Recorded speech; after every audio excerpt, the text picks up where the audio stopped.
ગુજરાતથી શ્રીલંકા જશે ભગવાન બુદ્ધના પવિત્ર અવશેષો। મુખ્યમંત્રી ભૂપેન્દ્ર પટેલે કરાવ્યું માનભેર પ્રસ્થાન।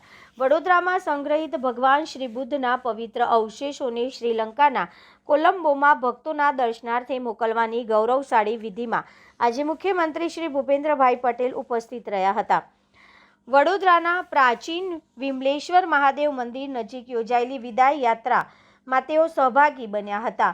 મહારાજા સયાજીરાવ યુનિવર્સિટી ઓફ બરોડામાં સુરક્ષિત રાખવામાં આવેલા આ 8મી સદીના પવિત્ર અવશેષો દિલ્હી માર્ગે શ્રીલંકા પહોંચશે અને શ્રીલંકન નૂતન વર્ષ કોલંબોમાં પ્રદર્શિત કરવામાં આવશે।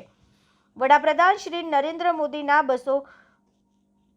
2005ના શ્રીલંકા પ્રવાસ દરમિયાન બંને દેશો વચ્ચે સાંસ્કૃતિક સહકાર વધારવા માટે થયેલી સમજૂતીના અનુસંધાને આ અવશેષોને બુદ્ધ ધર્મની બહુમતી ધરાવતા શ્રીલંકામાં મોકલવામાં આવી રહ્યા છે। મુખ્યમંત્રી શ્રી બપોર બાદ MS યુનિવર્સિટીના સયાજીગંજ કેમ્પસ સ્થિત આર્કિયોલોજી એન્ડ એન્શિયન્ટ સ્ટડીઝ વિભાગ પહોંચ્યા હતા, જ્યાં વિદેશી વિદ્યાર્થીઓએ તેમનું સ્વાગત કર્યું હતું। બુદ્ધ સાધુઓ દ્વારા પવિત્ર મંત્રોચ્ચાર કરવામાં આવ્યા હતા અને મુખ્યમંત્રીશ્રીએ પુષ્પાંજલિ અર્પણ કરી હતી। મુખ્યમંત્રીશ્રીની ઉપસ્થિતિમાં વડોદરા શહેર પોલીસ દ્વારા ભગવાન બુદ્ધના પવિત્ર અવશેષોને ગાર્ડ ઓફ ઓનર આપવામાં આવ્યું હતું। બાદમાં શોભાયાત્રા યોજી પવિત્ર અવશેષોને ફ્લાઇટ મારફતે દિલ્હી રવાના કરવામાં આવ્યા હતા।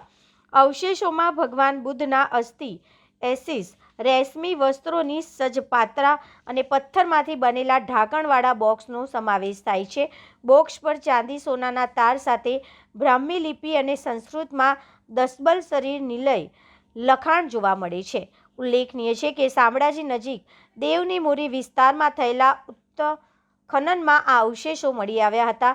1957માં પ્રોફેસર એસએન ચૌધરી દ્વારા આ સ્થળ ઓળખવામાં આવ્યું હતું। 1960 બાદ થયેલા ઉત્ખનનમાં અહીં વિશાળ બુદ્ધ વિહાર હોવાનું ફલિત થયું હતું, જે હીનયાન સંપ્રદાયની સમત્તિયા શાખાનું હોવાનું માનવામાં આવે છે। આ પવિત્ર અવશેષોને કોલંબોમાં તારીખ 4 થી 11 ફેબ્રુઆરી દરમિયાન યોજાનારા કાર્યક્રમમાં જાહેર દર્શન માટે મૂકવામાં આવશે। આ પ્રસંગે મેયર શ્રીમતી પિંકીબેન સોની, ધારાસભ્ય શ્રી યોગેશભાઈ પટેલ, કેયુર રોકડિયા, ચૈતન્ય દેસાઈ, રાજમાતા શુભાંગની દેવી ગાયકવાડ, કુલપતિ Bhange, police commissioner Narasimha Kumar, municipal commissioner Arun Mahesh Babu, collector doctor Anil Dhamaliya તેમજ યુનિવર્સિટીના અધિકારીઓ હાજર રહ્યા હતા।